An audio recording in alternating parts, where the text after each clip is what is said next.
Hello, my name is Ralf Friedrichs. I'm an addiction recovery coach and the host of the Take Your Life Back Today show.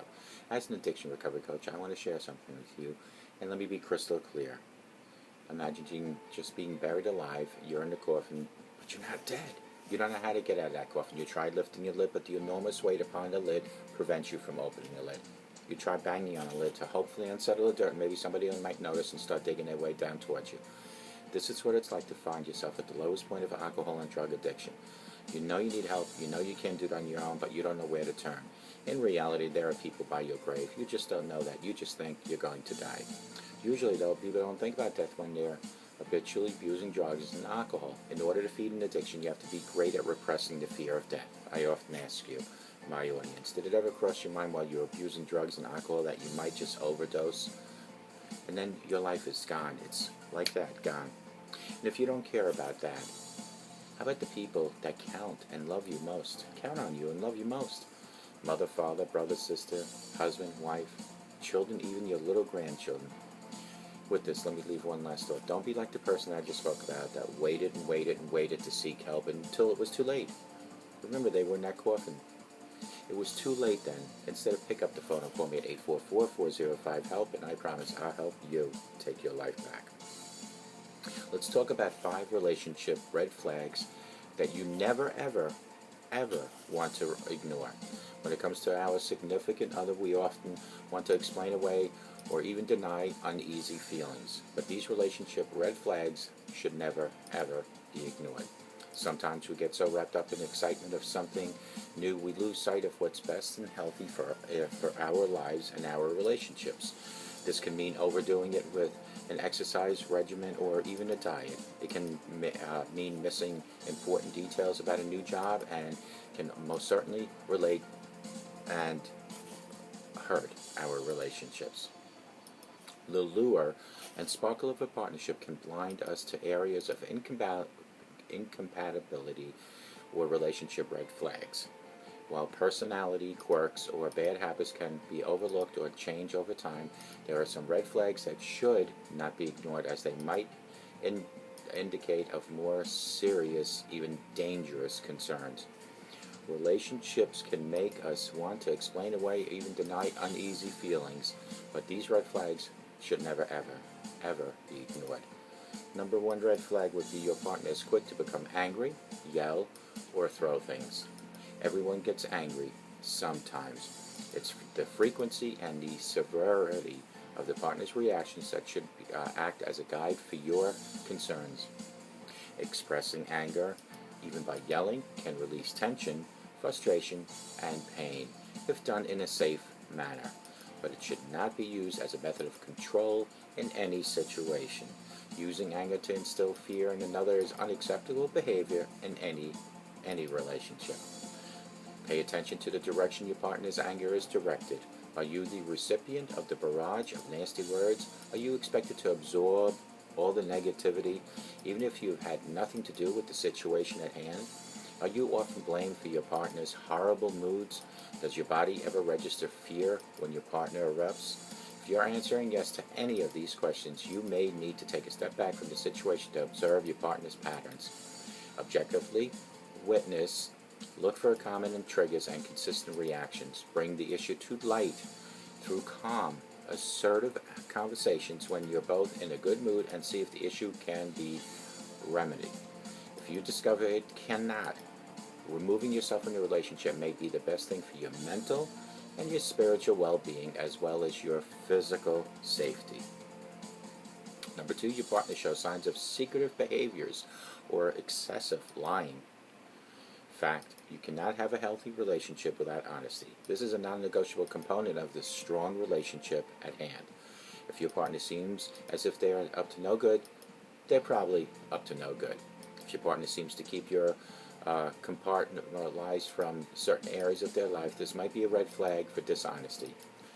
Also, if on a regular basis your partner refuses to discuss other aspects of their day, keeping details of his or even her whereabouts or activities from you, this could be a sign of a greater problem.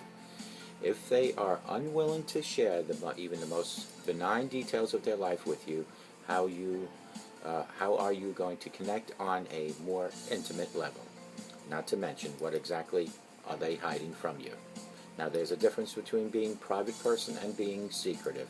Perhaps your partner likes to have an hour or two quiet time after work. Maybe texts coming or going late at night aren't appreciated.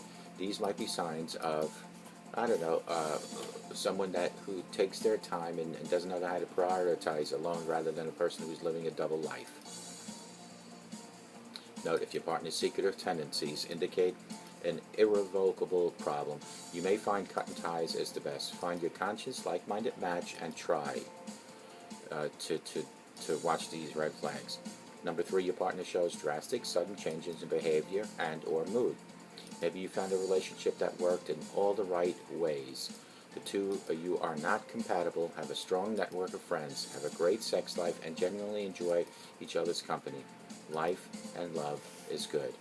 If all this feel-goodness seems to vaporize overnight, you have a red flag on your hands. There are 100 reasons your partner's persona can shift, sometimes even dramatically. Before diving into the bottomless pool of the worst-case scenarios, decide if even any event has flipped their world upside down. Did your partner lose a job recently? Is there an illness in the family or a sudden tragic event that may have spun their insides into a knot of stress? Trauma in any form can do crazy things in a sense of well-being, so it's best to tread lightly while you figure out where and when and how the changes came about. If all not so horrific scenarios are ruled out, listen to your gut. Is infidelity a possibility? Are there warning signs of unfaithfulness, maybe with changes in the mood, or even some of the other red flags? Again, shift in mood can mean many problems, but they undoubtedly are red flags for a bigger problem. Number 4 is your partner shows signs of extreme possessive behavior.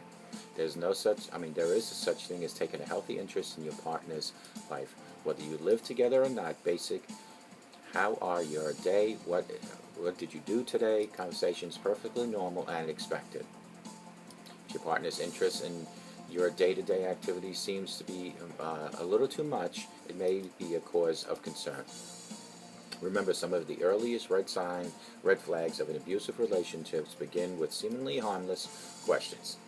If your partner's gentle, how was your day, turns into much more invasive question like, where were you today? Or what time did you go to work? What time did you go to store? And what time did you go to home?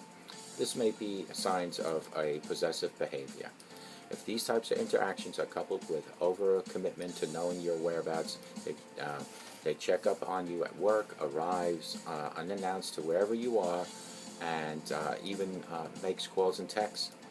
Overwhelmingly, these are all dangerous signs that you might be a victim of being